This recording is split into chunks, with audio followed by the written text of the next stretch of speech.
महान कार्य वो ही कर पाए जो महान थे। हाँ तो महान बनो ना। भी अपने कभी अपमान हो किसी बात से, पर दादा ने तो बोला तुम अपना अपमान तो पहले ही करके बैठे हो, क्योंकि तुमको ये बात का भी अभ्यास नहीं हो रहा, इस बात का अंदर से बोध नहीं हो रहा कि मान के न मान तू है वो। यही हम अपना अपमान करके बैठते हैं। निकालो, इसी से ही तो एक बड़ा काम होता है। बाकी हमने बस ये कभी कहते शास्त्र पढ़ के प्राय बुद्धि उलझ जाती है ऐसी बातें सुन करके। हर व्यक्ति अपनी जगह महान है, ये समझ हम कब धारण करेंगे? क्या जो झाड़ू लेकर के सुबह सड़क साफ कर रहा है वो महान कार्य नहीं कर रहा? सोचो। वो रिक्शा चला रहा है, क्या वो महान कार्य नहीं है? वो अपना जीवन निर्वाह कर रहा है। और चीजों को हम हमेशा कोई ऐसी चीजों से जोड़ते हैं, इतना है तो ये महानता है, ये बात ऐसी। आप बड़ी बात है, 10 साल के पूरे कार्यकाल में एक भी कोई ऐसा दाग नहीं लग पाना। कोशिश तो बहुत की गई, लेकिन जब उनका पूरा ही देखते हैं मोदी जी का, तो कहीं कोई दाग नहीं दिखता। कोई बात ऐसी है ही नहीं। हमेशा उन्होंने एक ही बात चाहिए कि कैसे भी चीजें और अच्छी हो जाए, देश हित में हो जाए, बढ़िया हो जाए। फिर भी इतना विरोध है, सोचो। विरोध करने वाले फिर भी नहीं छोड़ेंगे, तो किसको कह सकते हो? इसलिए आपस को जो कछु ना कहा हो, ये ज्ञान की जो बात है उसके अनुसार चलो।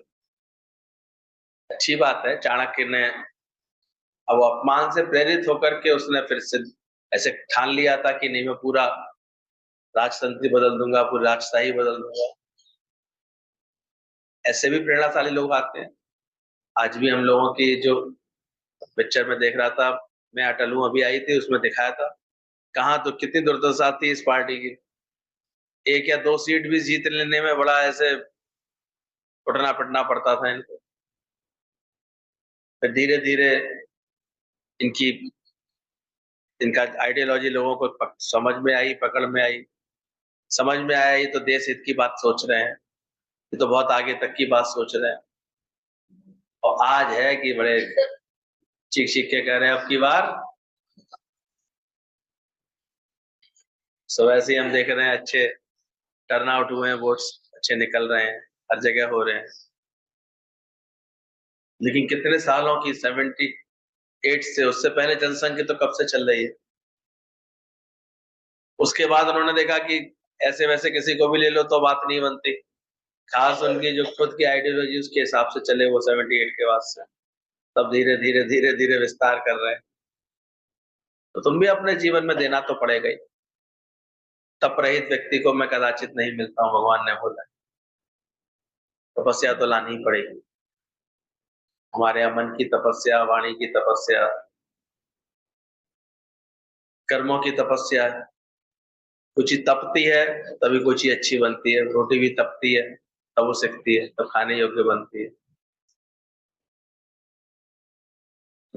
अभी क्या है, हम लोग बड़ी जल्दी रिजल्ट की उम्मीद करते हैं, तपने में पूरा समय नहीं देना चाहते। वो बंदर वाला वृत्ति थी, बार बार ऐसे गुठली निकाल निकाल के देख रहा था, पेड़ निकला कि नहीं निकला, पेड़ निकला कि नहीं निकला। तो पेड़ निकलता ही नहीं था। फिर उससे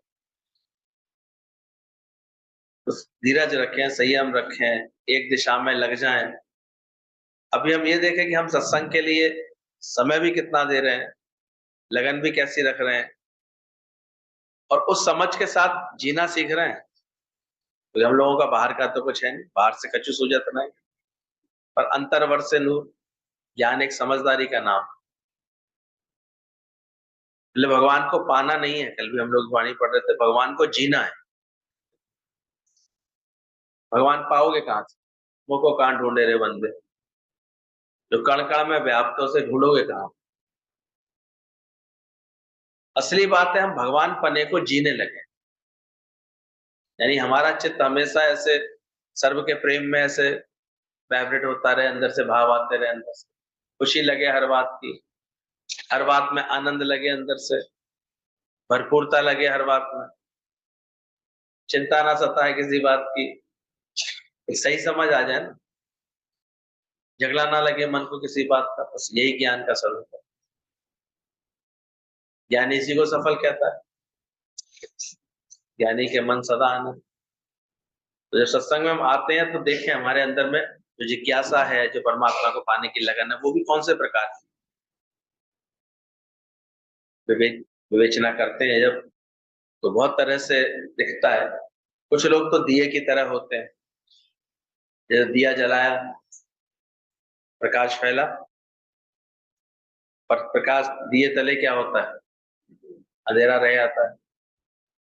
दिखने में तो आया, जिज्ञासा है, बाहर से बहुत दिखावा भी है, बहुत ऐसे भगवान के लिए दिखा भी रहे हैं, बड़े कर्म करते हुए दिखा रहे हैं, लेकिन आचरणों में सब अंधेरा लगा पड़ा है। खुद का जीवन भी प्रकाशित नहीं है,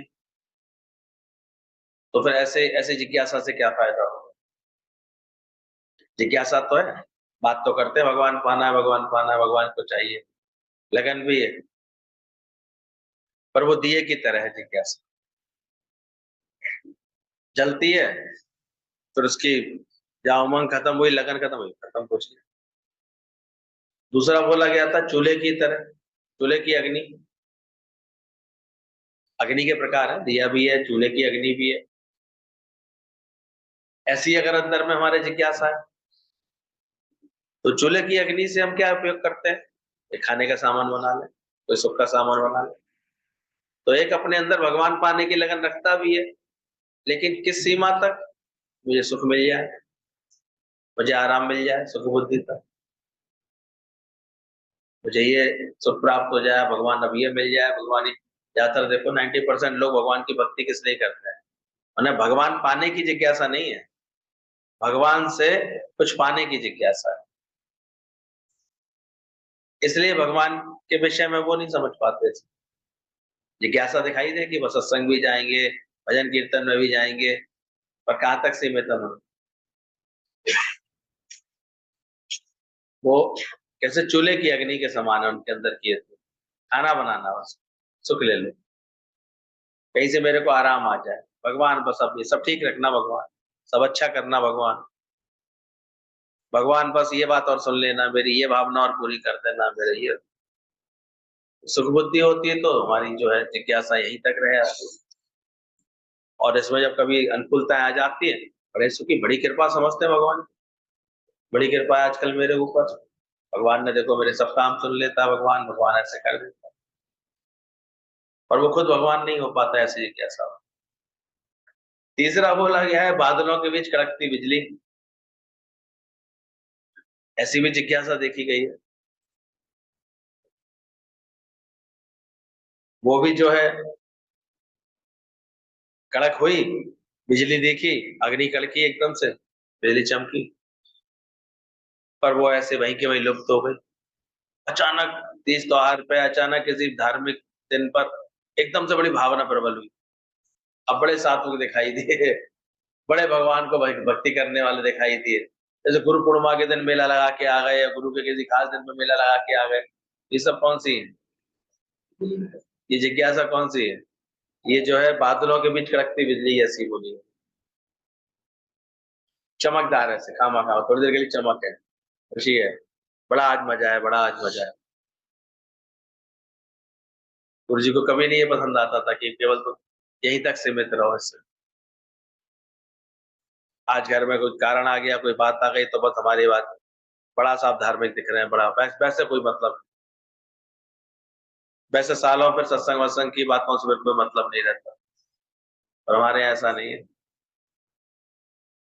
अगर लगन जब लग जाएगी ना, तो चाहे शिप में कहीं भी होगे, तो रोज 1 घंटे इन बातों से जरूर जुड़ो, कि आखिर समझ क्या है, इससे जुड़ोगे आखिर ये बात क्या है, कैसे मैं अपने स्वरूप से को जानूं, कैसे अपने आनंद स्वरूप को जानूं। अंदर ही अंदर एक धीरज आ जाएगा, एक समझदारी आ जाएगी। कहते हैं राम तीर्थ से जब वो जापान जा रहे थे, तो पहले ही उनके अंदर इतनी अच्छी ज्ञान की समझ थी, उन्हें पता लगा कि इस जहाज में कोई जापान का राजा भी जा रहा था, कोई अच्छी अथॉरिटी जा रही थी। कहते हैं मेरी टिकट कैंसिल करा दो। उसने कहा भाई क्या हुआ? बोले एक जहाज में 2 राजा कैसे जा सकते? और दूसरा राजा कौन सा? बोले मैं हूं ना राम बादशाह, मैं नहीं जा सकता। उसने कहा ये कैसी बातें करते हो तुम कभी कभी, बड़ी अटपटी। तुम कहाँ के राजा हो? एक पैर में अपनी चप्पल है, एक पैर में बीवी की चप्पल है, ढंग से कपड़े तक तो पहने नहीं हो, क्या बात के तुम राजा हो? बस ऐसे लोग कहने वाले ही मिल जाते हैं। बोले मैं राजा हूँ, अपने मन प्रदेश का राजा हूँ, मैं मन का राजा हूँ। बोले ऐसे कैसे राजा हो तुम? कहता है बोले देखो, राजा होता है तो रानी होती है, सैनिक होते हैं, दास दासियां होती हैं, धन पदार्थ होते हैं, एक शान होती है, तब कोई राजा होता है कि ऐसे कोई राजा हो जाता है? तो बड़ी सुंदर समझ दी उसने। बोले किसी के पास जाओ और वो लेटा हुआ और दवाइयां की बहुत सारी शीशी रखी है, तो इससे क्या पता प्रतीत होगा, क्या पता लगेगा कि वो व्यक्ति बीमार है, उसको दवाओं की जरूरत है, बीमार है। बोले भाई ये सब बीमारियां होती हैं, अंदर डर की बीमारी हो तो सेना रखी जाती है, अंदर अपनी बुद्धि नहीं काम करती है तो मंत्री लोग रखे जाते हैं, अंदर विषय भोगों की इच्छा होती है तो ये दास दासियां, ये रानियां, सेवकाएं रखी जाती है।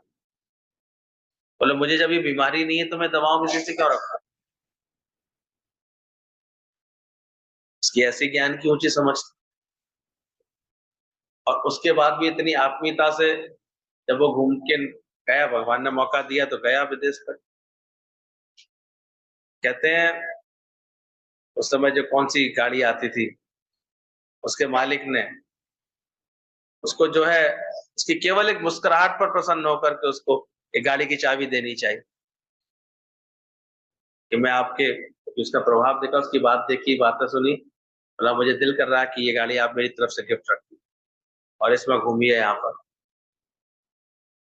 अब ये थोड़ी कि गाड़ी मिल रही है तो वो खुशी में आ गए, वो बड़े प्रेम से लेते हैं, स्वीकार करते हैं, फिर कहते हैं आपकी ये भावना मैंने स्वीकार कर ली, पर यह गाड़ी आप चलाएंगे मेरी तरफ से, उसी के हाथ में रख। प्रेम भी स्वीकार कर लेता है क्या? नहीं, चाहता भी नहीं अंदर से कुछ। तो ये अंदर से जिज्ञासा तो रखो, पहले अंदर से जानने के लिए इतना शौक तो रखो कि जापान में जब वो लेडी मिली, दोनों के साथ ही ऐसे ही घटना घटी, विवेकानंद के साथ भी और इनके साथ भी। कहते हैं बेटा तुम कहाँ रुकोगे? राजा पूछा, तो बड़े प्यार से मुस्कुराते हुए कहते हैं अपनी माँ के यहाँ रुको। बोले अच्छा तुम्हारी माँ कहाँ रहती है जापान में? तो मुस्कुरा के उसके सर पे ही हाथ रख दिया। ये तो आत्मीयता है, ऐसी अपनापन है, हर एक के साथ ऐसा ऐसा प्रेम है। आत्मीयता होती है तो हम किसी का दिल जीत पाते हैं, वैसे नहीं जीत पाते।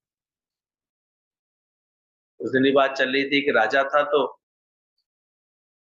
उसके 2 पुत्र थे और दोनों पुत्र बहुत ऐसे उसके योग्य थे, समान पढ़े लिखे थे, समान तरह से वीर थे, सब कलाएं उसको बहुत अच्छी आती थी दोनों को, दोनों बहुत ऐसे होशियार भी थे हर तरह के, शरीर से भी सब तो हष्ट पुष्ट बड़ी बलवान थे ऐसे। अब राजा को लगा इनमें से किसको चुनूं, राजा तो एक ही बनाया जाएगा, मैं अपने बाद किसको चुन करके जाऊं?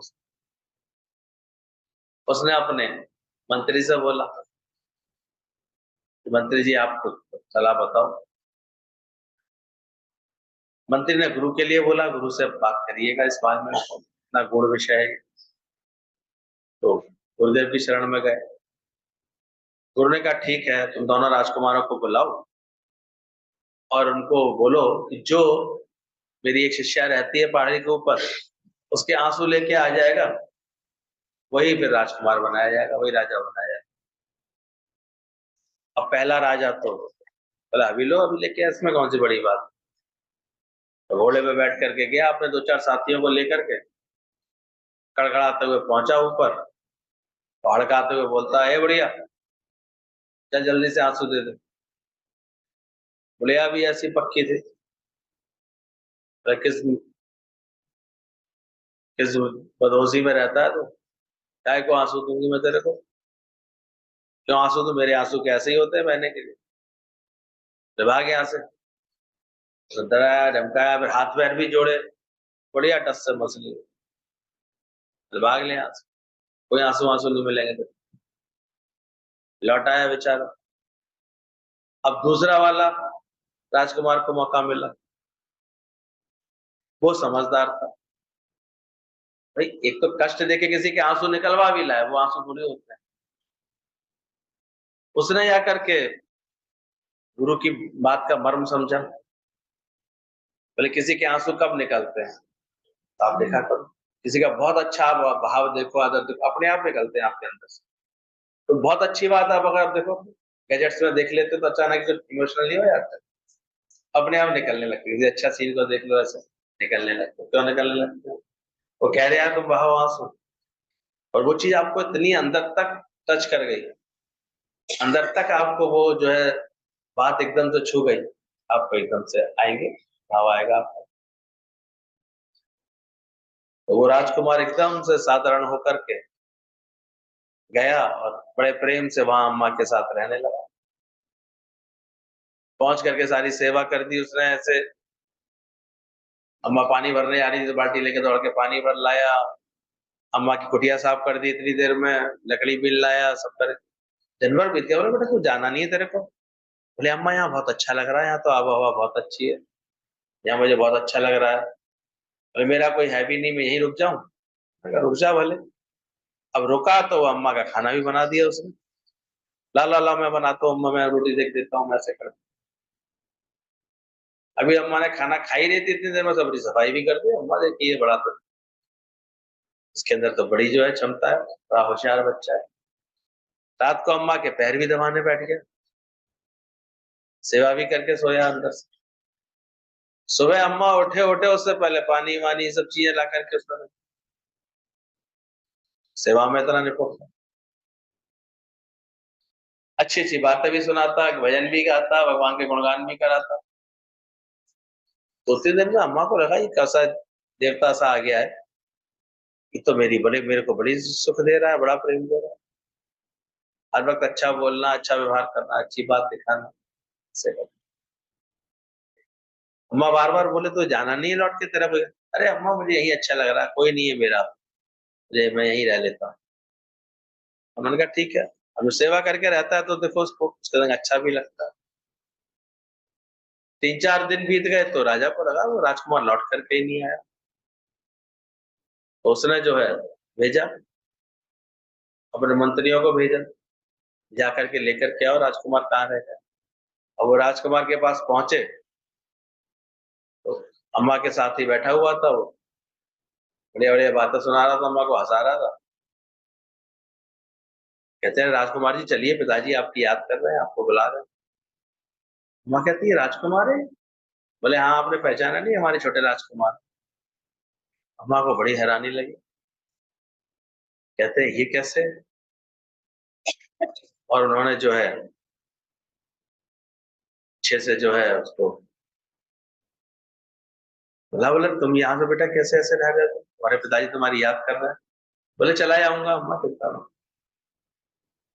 बोले नहीं अभी जा, 3-4 दिन हो गए तेरे को, परेशान है तेरे घर में। बोले नहीं अम्मा मुझे तो यहाँ बहुत अच्छा लग रहा था, फिर प्रेम दे। आखिर अम्मा ने कहा नहीं जा, अब तो बहुत देर हो गई, बहुत दिन हो गए, तो आए हैं तेरे को लेने के लिए, अब तू चला है।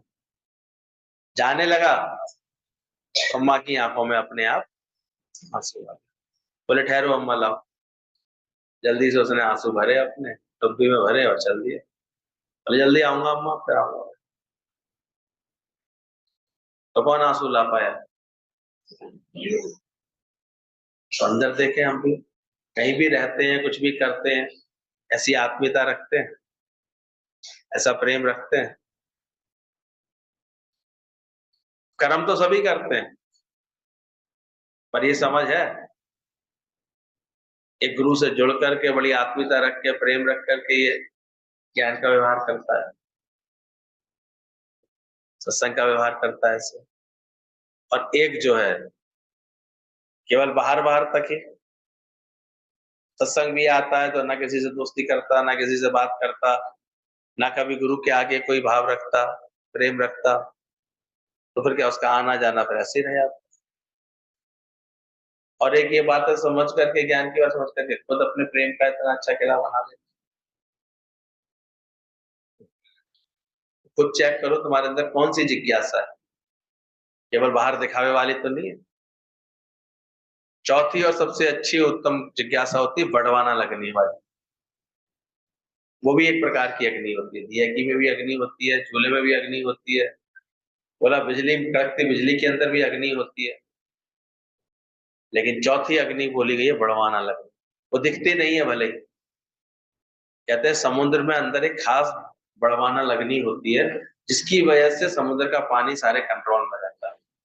नदियों में बाढ़ आती है, समुद्र में नहीं आती। कभी समुद्र को बेकाबू होते नहीं देखा है। ये तो समुद्र के किनारे मद्रास और बॉम्बे इतने बड़े बड़े शहर ऐसे ही थोड़ी बसे रहे, तबाह नहीं हो जाते। कभी कभी कोई बहुत बड़ा कारण बनता है, सुनामी लहर आती है तो भी कितना नुकसान हो जाता है। फिर भी प्राय समुद्र जो अपनी मर्यादा में रहता है, वो कभी कभी डकार आ जाती है, बात अलग है, लेकिन वैसे प्राय पूरी मर्यादा में रहता है। वो रूटीन फीचर है उसका, ज्वार भाटा आना समुद्र के अंदर, चंद्रमा के आकर्षण से एकदम से लहरें बढ़ जाती है, फिर लहरें पीछे उड़ जाती है। तो बोले इसी तरह से बड़वाना जो अग्नि होती है, ये जो समझ होती है, ये पूरे का पूरा उसको कंट्रोल करती है। तो ये जो सच पाने की जिज्ञासा होती है अंदर ही अंदर, ये पूरा का पूरा उसको अंदर से कंट्रोल करती है। ऐसे जिज्ञासु फिर धीरे धीरे गहराई वाले होते। एक तो चमकदार बिजली की तरह आए तो शुरू में बड़ा उन्नत, सत्संग बहुत अच्छा है, ये बहुत अच्छा है, गुरु जी की बहुत ऐसे दो चार बार जय जयकार करिए करिए, लेकिन फिर ज्ञान ध्यान से कोई मतलब नहीं रखता। लेकिन एक होता है गंभीर होता है, वो गुरु की बात को समझता है, सारे को समझता है, तो पूरे समुद्र कंट्रोल में होता है। ऐसे जिज्ञासु धीरे होते हैं, गंभीर गंभीर गहराई वाले होते हैं, और आगे वो ही फिर अपनी सही उन्नति करते हैं, और गुरु उन्हीं को राजदार बना। ये राज जो सच का राज है, जैसे तू देह नहीं आता हम जरूर कर, ये उन्हीं के जीवन में पक्का होता है। तो हम भी चेक कर रहे हैं, जिज्ञासा तो है परमात्मा को पाने की, पर कौन सी है, कौन सी वाली जिज्ञासा रख के चल रहे हैं। कल बताया था ना कौन सी वाली अंदर में भाव लेके चलते हैं। मधु वाला है, और कौन कौन सा था, भूसा, रुई, भूसा, घी, ये, और ये चार तरह की जिज्ञासाएं बताई, इसमें कौन सी वाली अपने अंदर बनाना चाहते हो। तो जो तुम चाहते हो, एक तो सत्संग की जिज्ञासा है, लेकिन वो सुख बुद्धि तक है, ज्यादातर लोगों की यहीं तक रहती है। चूल्हे की अग्नि खाना बना लेती है बस, तो सुख मिलती है, जैसे ही सुख मिलने लगते हैं उसको, उसकी लगन करता है, और एक अंदर ही अंदर अपने को पकाता है। जब तक मैं पूरा अपने ब्रह्म भाव में ना टिकूं, सत्संग में, सत्संग वाले भाव में ना टिकूं, तब तक नहीं छोड़ता। वो पूरी तरह से अपने साथ मेहनत करता है, गुरु से मेहनत लेता है, और एक दिन वो अंदर से ये सच समझ करके झूमता है, अंदर ही कहता है मेरा मन ना करे। अब उसका फिर मन तंग नहीं करता, उसके ख्याल में पूरा खुश रह ले। तो बैठते बैठते चेक करना चाहिए, सत्संग में आ तो रहे, तो अभी कौन सी जिज्ञासा, कौन सा भाव है। तो जीवन में भी खुशी तभी आती है जब तुम्हें सार्थकता देखते हो, अंदर से धीरे जो शांति आ रही होगी, तो तुम्हारा जीवन भी सार्थक होगा। नहीं तो बड़ा मन चलता रहता है, अंदर ही अंदर खामा खा ख्याल चलते हैं, बातें चलती हैं। रोज सत्संग में देखो, अंदर से बैठते बैठते एक स्थिरता आए, धीरज आए, तुम्हारे प्रेम लगे अंदर से, जहां परमात्मा ने रखा है खुशहाली लगे अंदर से, भाव अच्छा बने। जितवल देखूं उज्ज्वल प्यारा, ना कोई वैरी भी समा, तब सत्संग की सार्थकता नहीं आती। बोला रामचंद्र जी ने लोकारीत के लिए जिए, और कृष्ण लोक संग्रह के लिए जिए। रामचंद्र जी ने कभी भी अपना सुख नहीं चाहा और कभी किसी के दोष नहीं देखे, हर कर्म अपनी मर्यादा में किए उन्होंने, इसलिए लोकारीत कहते हैं। लोकारीत का मतलब हम लोक चलन समझने लगते हैं, हमारे परिवार की तो रीत है, हम तो लोकारीत, तो ये लोकारीत नहीं होती है। लोकारीत में रामचंद्र जी कौन से रहे, उन्होंने कभी अपना सुख देखा? चलिए मैंने बोला वो वनवास क्यों गए थे, वो या तो संन्यास लेके जाने का उनका भी प्लान था, पर वो सहज उनके पिता की आज्ञा थी उनकी। वो वचन जो मांगे थे माने कि 14 वर्ष का वनवास, और पिता बंधे हुए थे वचन से, उन्होंने वादा किया था मैं वचन दूंगा, उस वचन की लाज रखने गए।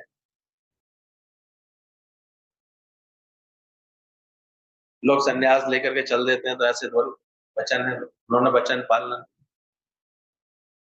और वो भी कितनी देखो सुंदरता से किया। पूरा का पूरा अयोध्या सब पूरे मनाने आए थे उनको लौटाने के लिए, लेकिन उस वक्त उन्होंने धर्म की दृढ़ता दिखाई ऐसे अंदर से, नहीं लौटे थे।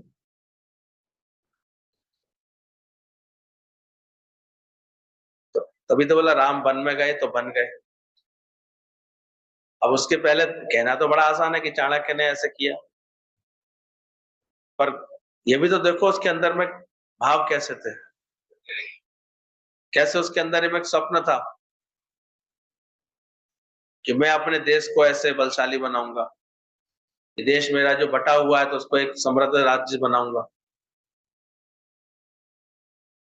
आज वीडियो देख रहे थे हम लोग, जब मोदी जी बैठे थे उससे पहले की इस बीच में ये हालत थी वहां पर कश्मीरों की, बेचारे सैनिक जाते थे तो चलते फिरते उन्हें जो है धके आते थे, गाली देते थे, लौट जाओ अपनी इंडिया में, पत्थर मारते थे, ये सब करते।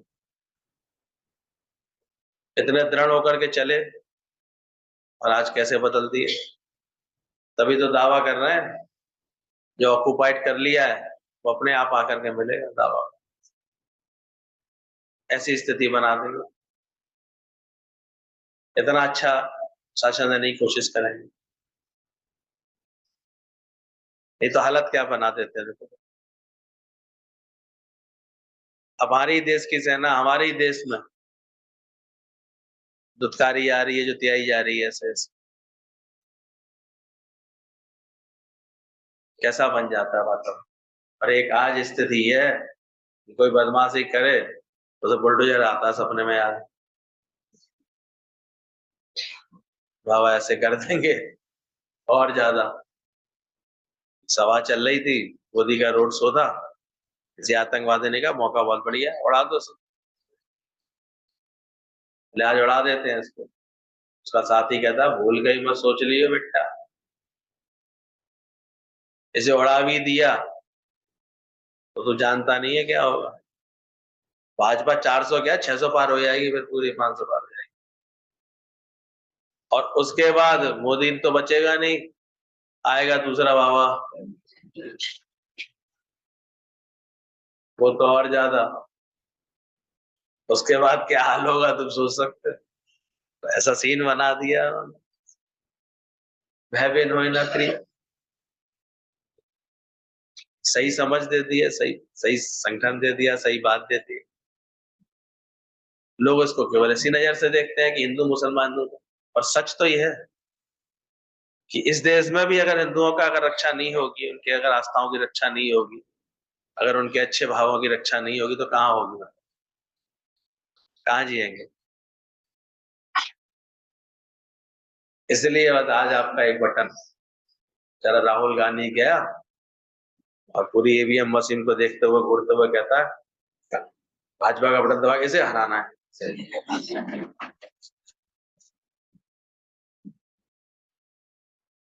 तो डाला है।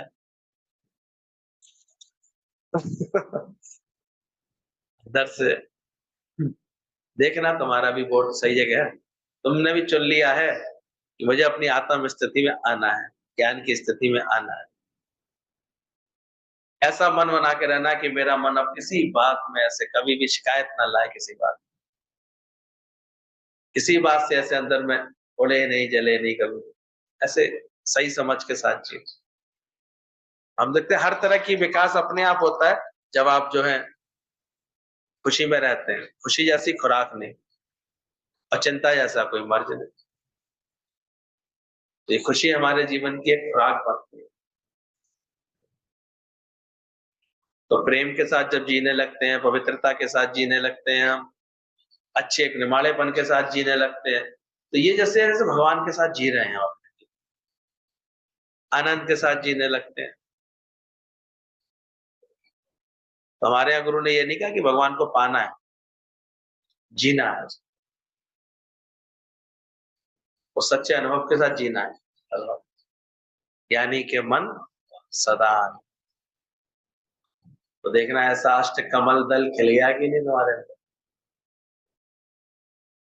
आनंद का भाव हर वक्त रहता है, उमंग का भाव रहता है, खुशियां रहती हैं हर वक्त। बाकी तो प्रारब्ध है, वो अपने समय पर आएगी जाएगी, सब मिलेगा, खुशियां रहेंगी तुम्हारे पास। पर हर वक्त अब वो खुशी कैसे दी देखो गुरु जी ने। रोज सबको इस सत्संग की महफिल सजा कर प्रेम देना, खुशी देते गए वो ऐसे। तुम भी देखो तुम्हारे जीवन से सबको खुशी मिल रही, जहां रह रहे हो वहां आनंद है। ऐसा तो नहीं किसी बात से कुछ व्यवहार करता तो उलझते हो, परेशान हो। आर्ट आनी चाहिए तुमको ऐसे। झुकता वही जिसमें जान होती, अकड़ तो मुर्दे की पहचान। अकड़ तो नहीं आ रही। झुकना, मुड़ना, नम्रता करना, ये सहज गुण होता है। उसे कुछ कहना नहीं पड़ता उसको। वो आपस को कछु ना जनावे, सोई पंडित फिर चुन ना आवे। तो बोला वो सरल होता है, वाणी में संयम होता है, धीरज और नम्रता, ऐसी सावधानी। तो रामचंद्र जी ने ये लोकारी दिखाई और कृष्ण ने फिर लोक संग्रह के लिए जीवन जिया। लेकिन दोनों में ही दूसरे के कल्याण की भावना। लोक संग्रह का मतलब भी कल्याण की भावना, और लोकारीत माना भी कभी भी अपना सुख नहीं चाहा, कभी किसी के दोष नहीं देखे, हर कर्म अपनी मर्यादा से किए। और कृष्ण भगवान सबका कल्याण करते हो सारे कार्य। तो गुरु भी पहले हमको मर्यादा सिखाता है, हमें राम के अवतार में जीना सिखाता है, और फिर राम के अवतार से फिर हमें कृष्ण के अवतार की ओर भी ले जाता है। धीरे धीरे तुम्हारा जन्म ऐसा हो जाए, जीवन ऐसा हो जाए, सबका कल्याण छुपा। और वो एक बड़े आसानी से गुरु ये कर देता है, जैसे ये ज्ञान का। आज कितने हम लोगों के पास सब लोग अनुभव जब सुनाते हैं, कल किसी का अनुभव पढ़ रहे थे हम कि छोटे बेटे की शादी थी और बड़ा बेटा बहू और उसका नाती जो है कार एक्सीडेंट में शादी वाले दिन ही एक्सपायर। इतना भीषण एक्सीडेंट हुआ। आ रहे थे वो शादी में अटेंड करने के लिए, और ऐसा भी हो गया। बोले हमारे चेहरे से बिल्कुल हंसी गायब हो गई थी महीनों।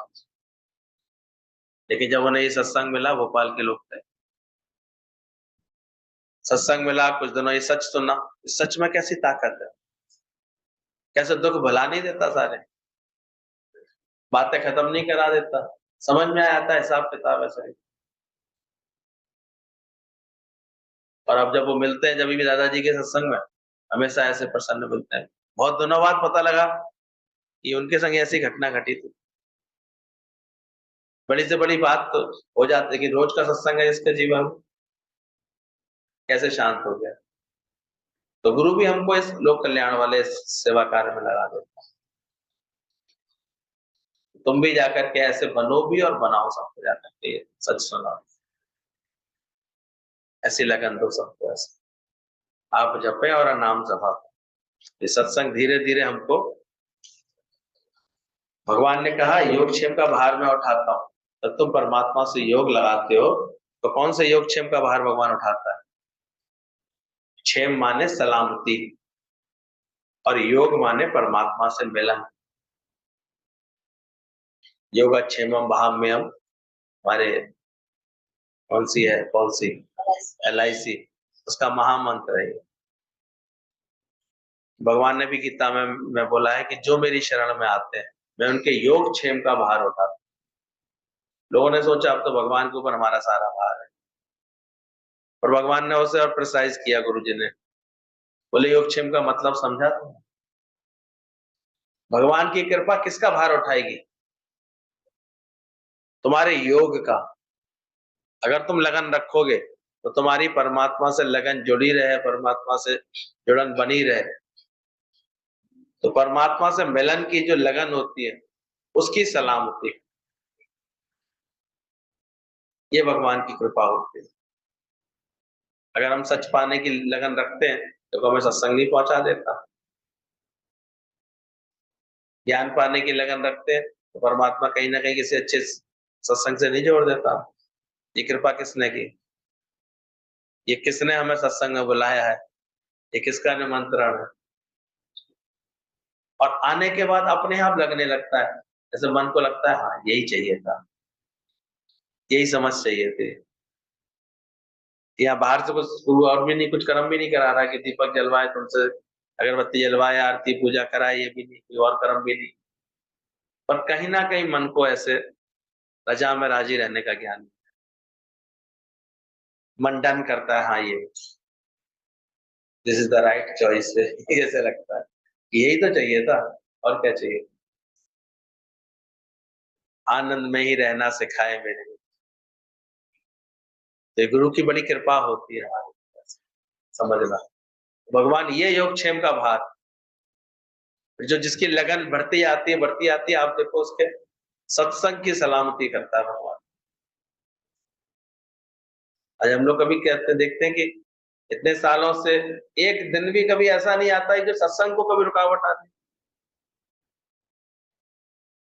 अगर कहीं मान लो दाएं बाएं होते भी हैं तो भी ऐसी लगन होती है कहीं ना कहीं गुरु से, गुरु की वाणियों से जुड़े ही रहते हैं, वरना तो सत्संग है ही। और एक सत्संग की रोज आने की लगन कैसे देखो जीवन को फिट कर देते हैं। बिसर गई सब तात पराई, जब से साध संगत मोए भाई। कहाँ से आ जाती है ताकत? समझ आ जाती है, फिर मन कर देता है। तो ये परमात्मा से योग लग जाता है हमारा गुरु को, योगक्षेम का भार गुरु हमारा उठाता है। सहजता ही सुखकारी होती है। बोले भक्ति के भी चार तरह के प्रकार बताए। एक आर्थ भक्त, गीता में बोला आर्थ, अर्थार्थी, जिज्ञासु और ज्ञानी। चार तरह के भक्त मुझे भजते हैं। आर्थ भक्त संकट आने पर मुझे भजते हैं। भगवान कहते हैं वो भी मेरे भगत है, चिंता नहीं। दुख आएंगे, संकट आएंगे तो कौन याद आता है? तो संकट आने पर मुझे पुकारते हैं, और आर्त भक्त है। एक बोला अर्थार्थी भक्त, जो पदार्थों के लिए मुझे बसते हैं, सुख पाने के लिए, धन पाने के लिए, उनको बोला गया अर्थार्थी भक्त। जो बाहर से प्रॉफिट मिले और इसलिए फिर वो उनके मुख से ही निकलेगा, लाखों की प्रॉफिट होगी, 51 रुपए का प्रसाद चढ़ाएंगे और रिश्वत देते रहते हैं। तीसरा बोला जिज्ञासु भगत, जो भगवान की लगन में रहते हैं, भगवान उन्हें सत्संग में फिर बैठाता है। हम सब कौन चुने हुए भगत हैं? जिज्ञासु भगत। जिज्ञासा है अंदर में तो इस सत्संग में आके बैठ, नहीं तो कहते हैं अरे पहले सत्संग यहाँ बगल में होता था तो कर लेते थे, ऐसे करके छोड़ दो।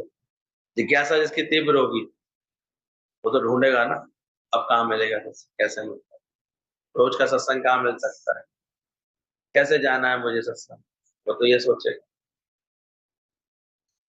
तो जिज्ञासु भगत। और चौथे बोले गए हैं ज्ञानी भगत, तो ज्ञानवान हो जाते हैं और मुझे बचते हैं। तो जी बड़ा अच्छा एक्सप्लेनेशन करते थे कि बोले चार भाई हैं। एक तो पिता को कोई संकट आता है तब पुकारता है, पिता उसकी भी संभाल करता है। ये आर्त भक्त है, कोई संकट आया, कोई बात आई तो ये पुकार रहा है, उसको भी सुनता है वो। एक ऐसा पुत्र है वो संबंध ऐसे निभाता है कि जब कोई चीज की जरूरत है अर्थार्थी, तब याद कर रहा है, अब बाबा मुझे मकान चाहिए, अब मुझे ये धन चाहिए, अब ये पदार्थ चाहिए, गाड़ी चाहिए, पिता उसकी वो आवश्यकता भी पूरे करेगी। पर एक पिता के पास आकर के ये बोले, पिताजी आप कारोबार कैसे करते हैं? ये मुझे सिखाइए। एक तो हमेशा खेल-कूद में रहे और कभी संकट पड़े तब आए पिताजी के पास, और एक हमेशा माँगने आए। देते माँ-बाप सबको हैं, लेकिन तीसरा इसलिए आकर के बैठे, पिताजी आप क्या कारोबार करते हैं मुझे सिखाइए, कैसे करते हैं? तो किससे पिताजी को ज़्यादा खुशी आई? सोचो इन तीनों में से कौन अच्छा लगेगा? पहले दूसरे से तो बल्कि जान छुड़ाने का दिल करेगा,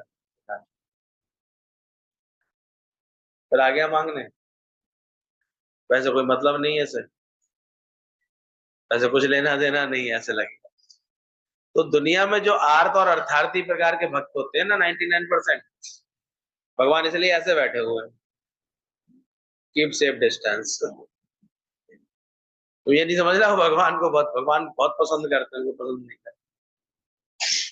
भगवान को लगता है कि देखो बस देता रहता है उन्हें कर्मों के अनुसार भगवान, पर जो एक जिज्ञासु भगत होते हैं, वो भगवान को पसंद आते हैं। जो जिज्ञासा रखते हैं सच जानने की, परमात्मा को जानने की, भगवान को पाने की जिज्ञासा रखते हैं, वो भगवान को पसंद आते हैं। और नहीं तो बुद्धि तो ऐसी होती है, मुश्किल से भाग्यों से गुरु के पास 1-2 दिन मिलने का मौका मिलता है ना, उसमें भी इतनी माया घुमाते हैं, इतना ज़्यादा अंदर से लगा पड़ा है दिमाग में, कचरा लगा पड़ा है। संतोष ही नहीं आता अंदर में, शांति नहीं आती अंदर। तो तीसरे भगत जब जिज्ञासा रखते हैं, अरे गुरु के पास जाओ, तुम निष्काम प्रेम करना सीख के आना, तुम सर्व से प्यार करना, कैसे जीवन गुरु ने बनाया है अपना, प्रेम वाला ऐसा जीवन कैसे बनाया है, परमात्मा की लगन वाला कैसे बनाया है, कैसे छूटा है इसका जीवन अगर ज्ञान का कार्य करते-करते इन सब बातों से। वो सीख लेना चाहिए गुरु के पास जाकर के, कि वहाँ भी बस माँग रहती है हमेशा। तो तीसरा भगत पसंद आता है भगवान को, तीसरे वाला बच्चा जो क्या करता है, जिज्ञासा रखता है। सच क्या है, सच कैसे जाने, भगवान को कैसे पाना, इसकी जिज्ञासा रखता है। और एक चौथा बेटा, वो जिज्ञासु बेटा ही धीरे-धीरे ऐसा बन जाता है, जो एक दिन पिता से आके बोलता है, पिताजी ये सुनिए, तेरे लिए कोई मैसेज। चौथा बेटा आए अगर पिता के पास और बोले पिताजी अब आप रेस्ट कीजिए, अब मैंने समझ लिया, अब ये कार्य मैं अच्छे से कर लूँ। कोई बात होगी तो मैं आपसे सलाह लूँगा, लेकिन करूँगा। अब आप रेस्ट करें। तो सबसे ज़्यादा खुशी किसके साथ होगी?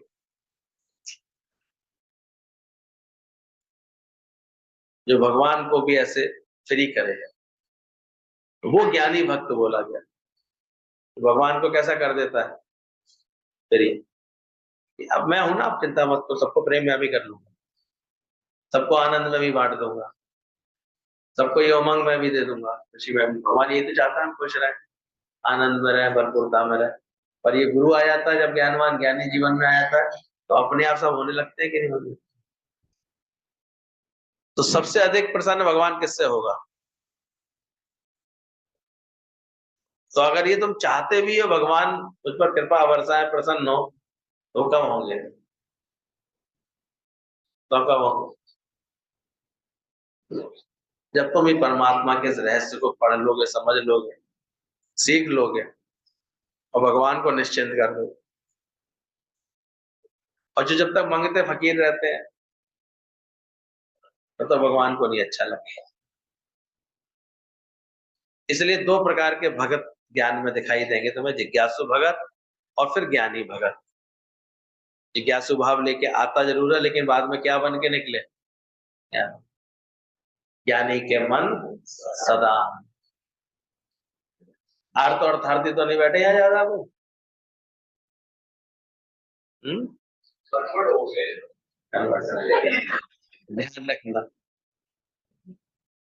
गुरु आकर के रोज़ हमको ये सुंदर समझ देता है कि अपनी जिज्ञासा को भी सही देखना, अपनी अंदर की कौन सी प्रकार की भक्ति है तुम्हारे अंदर, उसको भी ठीक करना।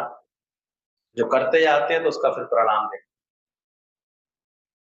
जब गुरु की बात समझ करके जैसे जब से मांग छूट जाती है, पुकारने की आदत छूट जाती है, तो भगवान फिर अंदर ही अंदर ऐसे शक्तियां देता है, प्रकट होता है अंदर ही। समझ आती है हमारे अंदर।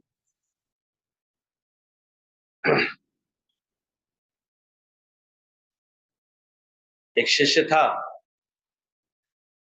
उसको अपना अनुभव बनाने के लिए गुरु ने भेजा कि जाओ तुम अपना दुनिया में अपना अनुभव बनाओ। ये सारे समय गुरु के पास बैठोगे तो भी तुम्हारे अनुभव इतने नहीं बनते। तो तुम जाते हो कहीं घूमने, कहीं ऐसे देखने, भाई गुरु के संग है तो तुम्हें चिंता ही नहीं कि टिकट की हो गई हुई पड़ी है कि हमें उठा कर, अब अनुभव बनेगा थोड़ा सा, जाके देखना कि कैसे सब बातों में तुम अपने को ठीक रख पाते हो, कैसे अपना प्रेम सबसे कर पाते हो, कैसे मजबूत बन पाते हो हर बात। तो शिष्य को भेजा कि अपना अनुभव बनाने के लिए।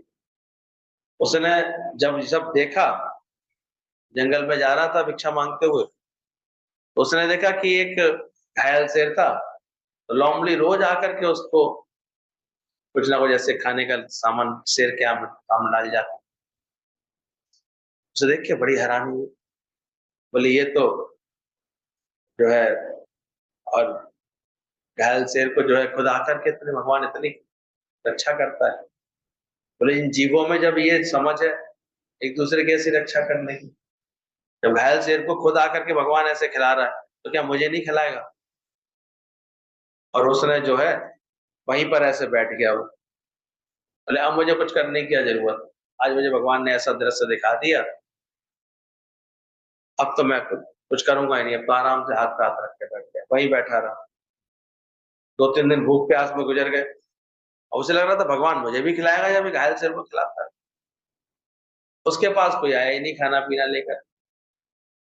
अब अंदर भूख भी लग रही थी, लेकिन उसे लगा कि क्या बात है, तो गुरुजी भी इधर चिंतित हुए, बोले कहाँ चला गया। तो जाकर के ढूंढा, जंगल में ऐसे मरा मरा ऐसा पड़ा बैठा हुआ था। बोले क्या हो गया तेरे को। बोले गुरुजी आप तो कहते थे भगवान खिलाता है, लेकिन मैं तो 4 दिन से इंतजार कर रहा हूँ, या भूखा प्यासा बैठा हुआ हूँ। बोले तुझे ऐसे ख्याल कैसे आया। बोले देखो मैंने वो घायल शेर को देखा, उसे लोमड़ी आके रोज खिलाई आती है, तो उसे खिलाती है तो क्या मुझे भगवान को नहीं खिलाना चाहिए था। मेरा तो विश्वास टूटता जा रहा है भगवान से। गुरु ने कहा मूर्ख, ये बता तूने इस घटना को देखा और ऐसी धारणा बना ली, तुझे ये नहीं सोचना चाहिए था कि मैं भी जो है इसकी तरह व्यवहार करूं, लोमड़ी की तरह, कि खुद भी अपना खाऊं और दूसरे को भी पहुंचाऊं, ये भी तो सोच सकता था। तो अक्सर हम देखो कहाँ बैठ के क्या सीख रहे हो, मुझे कैसे मिल जाएगा, मुझे अपने आप मिल जाएगा, ये सोचते रहते हैं। और एक गुरु तैयार करता है, अपना कार्य करो, अपना खुद करो, खुद बनाओ ऐसे। अभी एक मूवमेंट चल रहा है, बोले मैं नौकरी मांगूंगा नहीं, मैं ऐसा बनूंगा कि 10 को नौकरी दे सकूं। तो मांग क्यों रहे हो, चाहिए क्या तुम्हें। तो अपने को इतना योग्य बनाओ, ऐसे बनाओ कि 10 तुम्हारे अंडर में ऐसे चल सके, 10 का तुम रोजगार दे सको। तो ये बड़ी बात है ना, अपने लिए क्या मांगते रहना हर वक्त। तो गुरु भी कहता है तुम कौन किससे सीख रहे हो। बोले घायल शेर से सीखा, लोमड़ी से नहीं सीख सकता था, उसका भी तो आदर्श देख सकता था। तो तब उसको समझे निष्कामी गुरु होता तो हमको ये जीवन था, तुम दूसरों के लिए जीना शुरू किया था। मेरा दुख कब मिटेगा, मेरा दुख कैसे मिटेगा, ये चिंता करते रहते हो सर। तो दूसरे का दुखड़ा दूर करने वाले तेरे दुख दूर करेंगे। तो ये सही समझ हमें गुरु दे देता है। तुम खुद बढ़ करके 4 को प्रेम करो, वो तुम्हारे पास आके बैठे, तुम अकेले हो खाली, उसमें तुम्हारा दोष है, ध्यान रखो। कोई अगर ये कंप्लेन करता है हमारा मन नहीं लगता, बड़ा अकेलापन रहता, तो उसमें तुम्हारा दोष है। भगवान ने तो पूरी सृष्टि दी तुम्हें प्रेम कर, हर समय आनंद में रहने के लिए पूरा मौका दिया। जहां रखा है भगवान ने, कैसा स्वभाव नहीं बना सकते। ऐसे सुम से बन के बैठे आएंगे, ऐसे परेशान से होके बैठ जाएंगे। देखो देखो, खुद ही अपनी तरफ से किसी से बातचीत करने का उसका स्वभाव नहीं बनता, तो कंप्लेन रहती, कोई मुझसे बोलता नहीं, मैं अकेली हूँ, कोई मेरा मन नहीं लगता, मैं बड़ी मुसीबत है इस दुनिया में। खुद ही जो है अपने व्यवहार को बदलते नहीं है, बाकी शिकायत पैदा कर ले। सत्संग में आते हैं तो कर लें सबसे प्यार, जहां रखा है भगवान ने, जैसे रखा है। क्या हुआ फिर, पिछली बातों को भी कब तक अपने दिमाग में घुमाते रहे। मान लो कभी कोई बात हुई भी है, अब देखा करो, शुरू में होता है कुछ सालों के लिए, उसको बड़ा ऐसे दब ढक करके रहने के लिए प्रेरणा मिलती है बहुत, लेकिन एक समय आ जाता पूरे घर की मालकिन नहीं मिल जाती, सब कुछ उसको नहीं मिल जाता, पूरा कार्य वही नहीं संभाल लेते अपने आप। तो धीरज भी तो चाहिए अंदर में थोड़ा, आज ही कैसे मिल जाएगा। सोचो, उस दिन बड़ा अच्छी लाइन लग रही थी, बोले भला भला है 25 साल का बेटा मिला, 25 साल तो निभा लेती उस माँ के साथ, उसके साथ व्यवहार अच्छा कर लेते, तो क्या सब कुछ नहीं मिल जाता। सब कुछ अपने नहीं जीवन में मिलता, पर जल्दबाजी करते हैं, सही समझ से नहीं चलते हैं। आजकल बड़ी जल्दी है, जब देखते हैं हमें मिला क्या, हमारे संग हुआ क्या, पर एक समझदारी से चलते हैं, धीरे से चलते हैं, बहुत कुछ ना जाने। और जब निरीक्षा भाव में हो जाता तो लगता है ना कितना मिला पड़ा है। सत्संग की समझ आने लगती है ना, देखा करो अंदर से चाह मिट गई गुरु की कृपा से, अब तो अनिश्चित फल पावे, चाह तजे तो महाराज कहलाओ। एक राजा ही मिल जाती गुरु की कृपा से, चाह मिट्टी तो चिंता मिट्टी, मन हुआ बेपरवाह। और ये प्रेम की दौलत सबसे बड़ी लगेगी, तो तुम जहां बैठे हो ये प्रेम लुटाओगे हर किसी, तो ये बड़ी दौलत। कुटिया में बाजे एक तारा और महल खड़े, हमारे कुटिया में एक तारा बाजे, ज्ञान का तारा, प्रेम का। जिन्होंने भी गुरु जी की बात मानी है, वो सब जो है आज इसका लाभ देखते हैं अपने जीवन में। तो सजा दो, सजा के भी अर्थ होते हैं पनिशमेंट और डेकोरेट। भाई सजा, पनिशमेंट को भी सजा कहते हैं, और डेकोरेशन को भी क्या कहते हैं, सजा। तो गुरु भी कहता है सजा दो, अपने जीवन को डेकोरेट कर लो, ये सारे गुण सीख लो अपने जीवन से, ये प्रेम देने की कला सीख लो ऐसे अंदर से। तो ज्ञानवान लड़की थी, जब शादी करके पहुंची तो उसने थोड़े ही समय में ऐसे देख लिया कि शादी तो हो गई, भली मेरे का लड़का भी अच्छा है, जॉब भी करता है, सब कुछ है, लेकिन थोड़ा प्रेशर है घर में। बूढ़े माँ बाप हैं, रिटायर्ड माँ पिताजी हैं, उनकी भी किसी सरकारी से तो हुई नहीं रिटायरमेंट, प्राइवेट नौकरी से रिटायरमेंट हुई है, उन्हें 2-4 हजार 10 ऐसे मिलते हैं पेंशन के, वो उनकी जो है उसमें ही चले जाते हैं दवा दारू में। इतना तो देखती है, आदमी बीमार पड़ता ही पड़ता है, बुढ़ापे में कि ये खर्चा एक्स्ट्रा नहीं हो जाता है। इसलिए समझदार लोग अपनी प्लानिंग में ये भी रखते हैं, समय आएगा तो थोड़ा इसका जरूरत पड़ेगी, उसको अपने एक्स्ट्रा करके रखते हैं, बस बचत बना के रखते हैं। फिर उसने देखा कि अभी देवर भी है, ननद भी है घर में, छोटे दो थे, उनकी भी संभालती। कोई व्यक्ति अगर पढ़ाई कर रहा है और घर में रह रहा है, तो 3-4 हजार रुपए तो मिनिमम होते हैं सबके खर्च।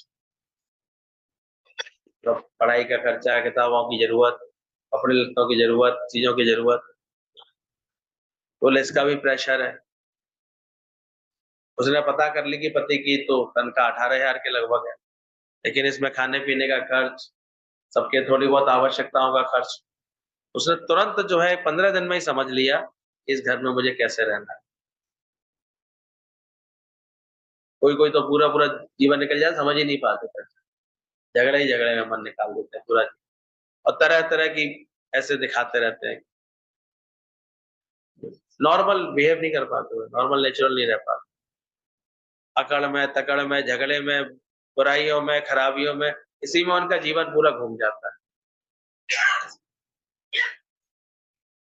ये जब गुरु की शरण में आ जाते हैं तो गुरु हमको कुछ धीरज देता है, समझ देता है, कैसे चलो तुम जगत में। लड़की ज्ञानवान सुनी हुई थी, ज्ञान सुनी हुई थी, उसने पूरी तरह से बात को समझा।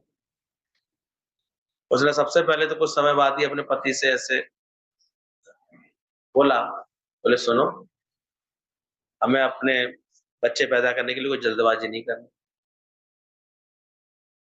पति ने भी कहा, मैं तो खुद तुमसे ये बात करना चाहता था। बोले मैं जानती हूँ अभी इतने इस प्रेशर को हम नहीं उठा पाएंगे हम। पति का तुम तो बड़ी समझदार निकली, मुझे तो ये बात तुमसे करने में संकोच आ रहा था प्लानिंग के लिए, लेकिन तुमने तो बहुत अच्छा मेरे ही मन की बात ऐसे कह दी जैसे। प्यार था, दोनों में प्यार बढ़ता रहा अच्छी तरह से। कुछ दिनों बाद वो कहती है, बोले आप तो जानते हो मेरे पास फिजियोथेरेपी की डिग्री है, क्यों ना मैं भी थोड़ा सा कहीं सेवा कर लूं, जैसे कर लूं। पति कहता ना ना ना, ध्यान रखना, शादी से पहले ही हमारे यहाँ एक बात आ गई थी, कुछ भी होगा हम अपनी बहू बेटी से नौकरी वोकरी नहीं कराएंगे। थोड़ा होता ही है, कंजर्वेटिव ख्याल होते हैं किसी किसी। बोले नौकरी नहीं कराएंगे। बोले नहीं नहीं, तुम ये बात नहीं सोचना। वो चुप रह गई, बोली कुछ। वो समझ गई मुझे यहाँ पर मुझे कौन सा व्यवहार दिखाना है। और वो धीरे धीरे उसने सास और ससुर के साथ प्रेम करना, उनके संग रहना, मिक्सअप होना करना शुरू। सब कामों में तो महीना भर हो जाता तो हाथ तो बटाती रहती थी, सब संभालती थी। और कोई कोई होता सेवा इस तरह से करता तो बड़ी जल्दी किसी का दिल जीत लेता, तो जल्दी उसने दिल जीत लिया। तो सास से ये बात बोली कुछ समय बाद, मम्मी दिन भर बोर होते रहते हैं, खाली बैठे रहते हैं, कुछ हम कर लें तो नौकरी कर लें ऐसे। सास कहती अरे नहीं नहीं नहीं, ऐसी बात नहीं करना बेटा, पापा जी बहुत नाराज होते हैं। अब वो समझ गई किसे पता। अब वो अच्छे से खाना पीना देती, सेवा करती। थोड़े बीमार थे ससुर जी, दवा दारू का बहुत ध्यान रखती, समय से उनको देती, पापा जी कह के बोल करके खाना पीना समय से देती, उनके संग उठती बैठती, कुछ ऐसे उनको कुछ अच्छी बात सुनाने की, अच्छा माहौल बनाने की कोशिश करती रहती है हमेशा, तो बड़े प्रसन्न रहते थे वो। लेकिन एक बात कह देती थी, पापा हम बोर होते रहते हैं घर में। पापा जी हम बोर हो गए। क्या क्या मतलब, तू क्या चाहती है? बोले आप जब मुझे देखने आए थे तब तो आपने बड़ी जो है देखी थी कि कितनी पढ़ी लिखी हो, तुमने क्या कोर्स किया है, मेरी डिग्रियां देख रहे थे आप, कितने खुश हो रहे थे।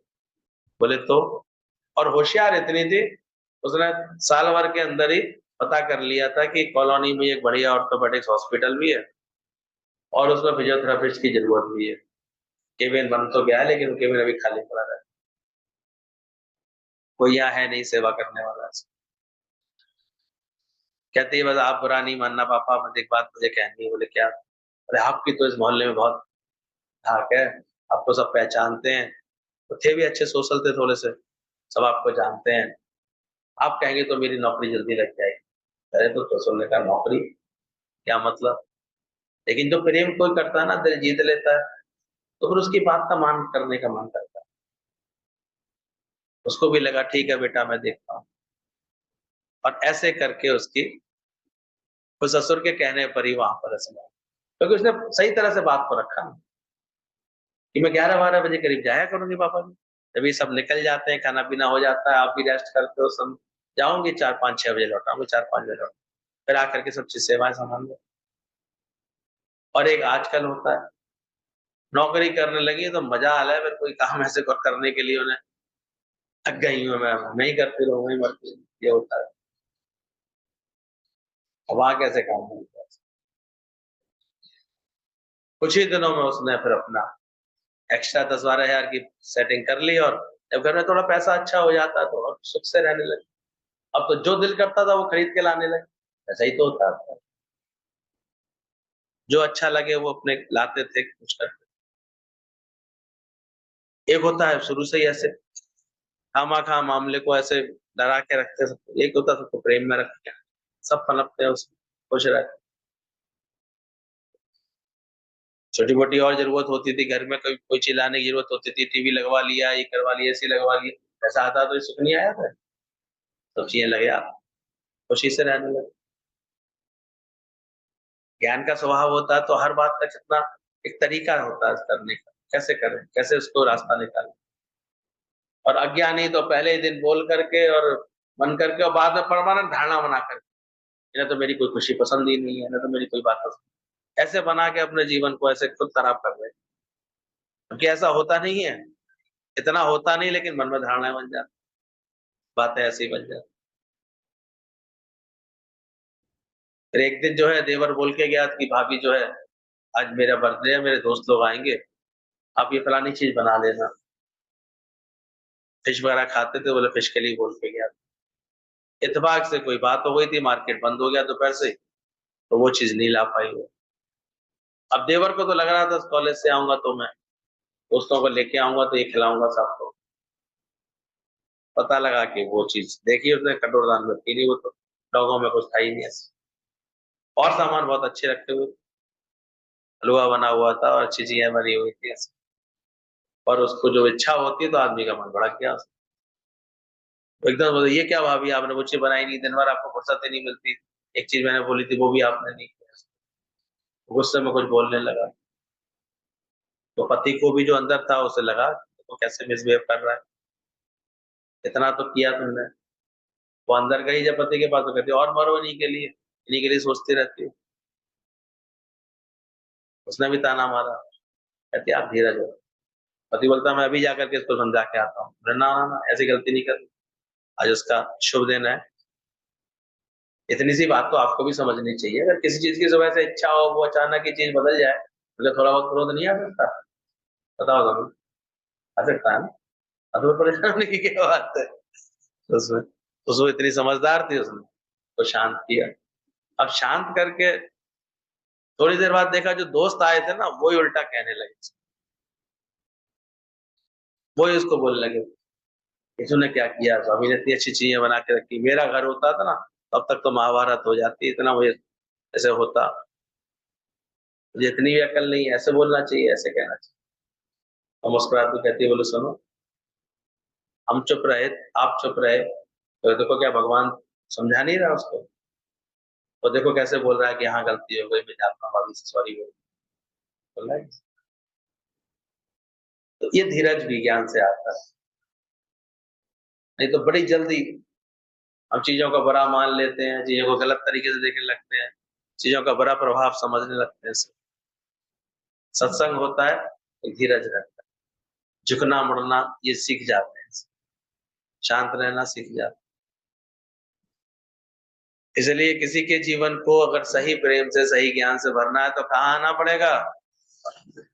संग नहीं, अगर कोई जीवन समय देगा तो फिर क्या होगा? ऐसे ही मन में गांठें पड़ती है, रही मन धागा प्रेम का, मत तोड़ो चटका, टूटे से फिर ना जुड़े। देखो सत्संग के बाद कुछ गांठें छूट रही हैं, गांठें पड़नी बंद हो गई हैं, बातें अंदर से साफ कर ली हैं, किसी से मन मुटाव तो नहीं है, मन मोटा तो नहीं हो जाता, धागा मोटा हो जाएगा तो सुई में चली जाएगा। ऐसे ही मन है, शिकवे शिकायत बातें रखता है अगर किसी तरह की भी, तो ये फिर दिल नहीं मिला पाता, सुन नहीं पाता। मैंने कुछ बोला कुछ कहा तो क्या क्या फर्क पड़ता है? अच्छा ही तो है उस बात में, भलाई तो बात है। तो किससे सीखने का मन करेगा? देने वाले भाव वाले से कि लेने वाले से? चार का